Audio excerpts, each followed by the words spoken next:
Pinocchio, Chapter 27. It seems Pinocchio cannot stay out of trouble for long. Let's hope he avoids the shark's bite. Going like the wind, Pinocchio took but a very short time to reach the shore. He glanced all about him, but there was no sign of a shark. The sea was as smooth as glass. "Hey there, boys! Where's that shark?" he asked, turning to his playmates. "He may have gone for breakfast," said one of them, laughing. "Or perhaps he went for a little nap," said another, laughing also. From the answers and the laughter which followed, Pinocchio understood that the boys had played a trick on him. "What now?" he said angrily to them. "What's the joke?" "Oh, the joke's on you!" cried his tormentors, laughing more heartily than ever and dancing gaily around the marionette. "And that is? That we have made you stay out of school to come with us. Aren't you ashamed of being such a goody-goody and of studying so hard? You never have a bit of enjoyment. And what is it to you if I study? What does the teacher think of us, you mean? Why, don't you see? If you study and we don't, we pay for it. After all, it's only fair to look out for ourselves. What do you want me to do? Hate school and books and teachers as we all do. They are your worst enemies, you know, and they like to make you as unhappy as they can. And if I go on studying, what will you do to me? You'll pay for it. Really, you amuse me, answered the marionette, nodding his head. Hey, Pinocchio, cried the tallest of them. That will do. We are tired of hearing you bragging about yourself, you little turkey cock. You may not be afraid of us, but remember, we are not afraid of you either. You are alone, you know, and we are 7. Like the 7 sins, said Pinocchio, still laughing. Did you hear that? He has insulted us all. He has called us sins. Pinocchio, apologize for that or look out. Cuckoo, said the marionette, mocking them with his thumb to his nose. You'll be sorry. Cuckoo, we'll whip you soundly. Cuckoo, you'll go home with a broken nose. Cuckoo! Very well then, take that. And keep it for your supper, called out the boldest of his tormentors. And with the words, he gave Pinocchio a terrible blow on the head. Pinocchio answered with another blow, and that was the signal for the beginning of the fray. In a few moments, the fight raged hot and heavy on both sides. Pinocchio, although alone, defended himself bravely. With those 2 wooden feet of his, he worked so fast his opponents kept at a respectful distance. Wherever they landed, they left their painful mark, and the boys could only run away and howl. Enraged at not being able to fight the marionette at close quarters, they started to throw all kinds of books at him. Readers, geographies, histories, grammars flew in all directions. But Pinocchio was keen of eye and swift of movement, and the books only passed over his head, landing in the sea and disappearing. The fish, thinking they might be good to eat, came to the top of the water in great numbers. Some took a nibble, some took a bite, but no sooner had they tasted a page or 2 than they spat them out with a wry face, as if to say, "Oh, what a horrid taste. Our own food is much better." Meanwhile, the battle waxed more and more furious. At the noise, a large crab crawled slowly out of the water, and with a voice that sounded like a trombone suffering from a cold, he cried out, "Stop fighting, you rascals! These battles between boys rarely end well. Trouble is sure to come to you." Poor crab! He might as well have spoken to the wind. Instead of listening to his good advice, Pinocchio turned to him and said as roughly as he knew how, "Keep quiet, ugly gab. It would be better for you to chew a few cough drops to get rid of that cold you have. Go to bed and sleep. You will feel better in the morning." In the meantime, the boys, having used all their books, looked around for new ammunition. Seeing Pinocchio's bundle lying idle nearby, they somehow managed to get hold of it.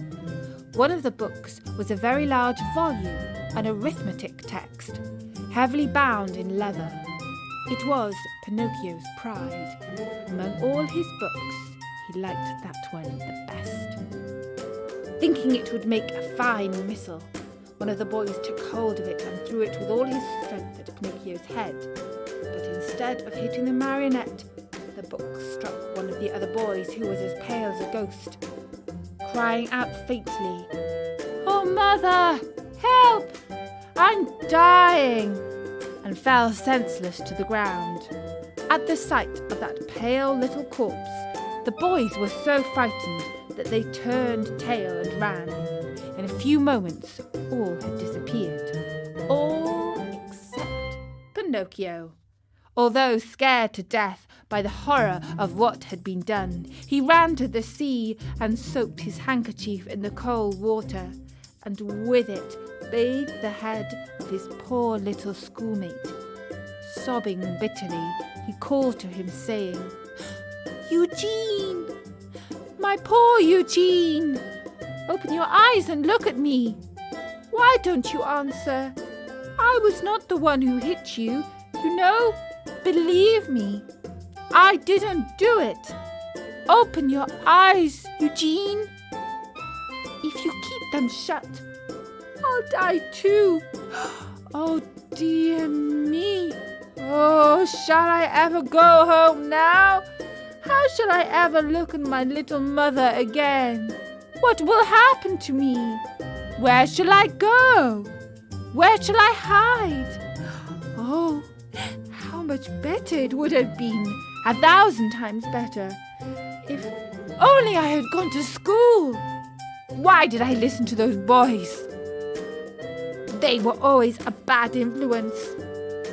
And to think that the teacher had told me, and my mother too, beware of bad company.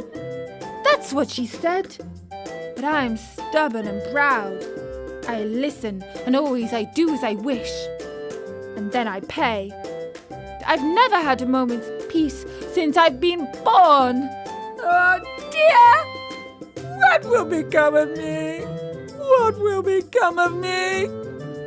Pinocchio went on crying and moaning and beating his head.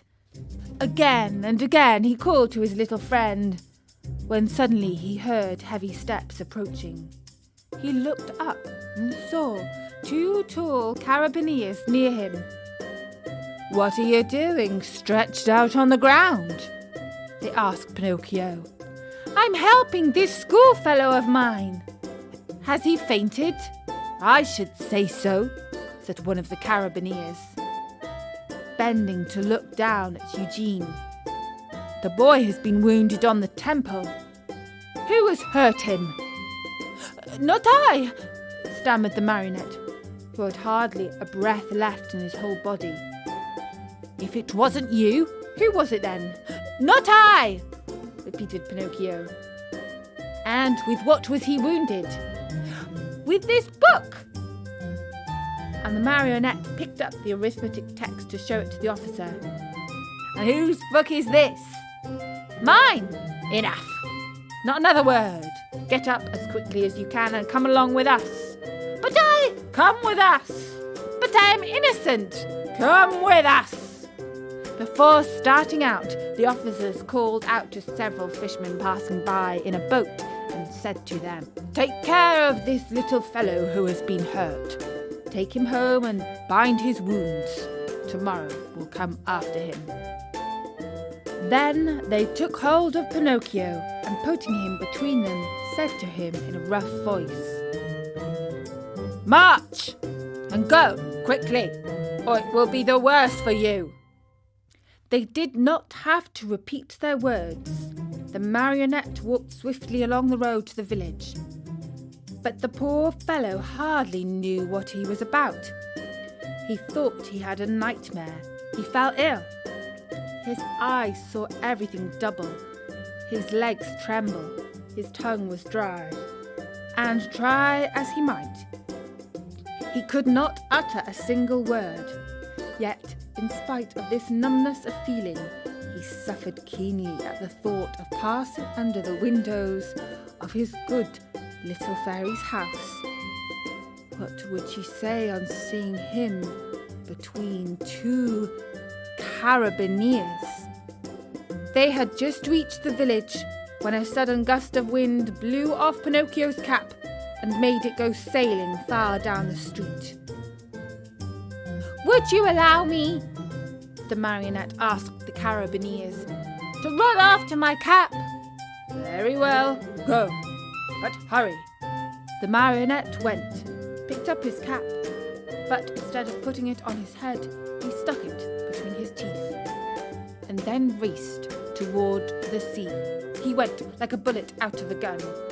The carabineers, judging that it would be very difficult to catch him, sent a large mastiff after him, one that had won first prize in all the dog races.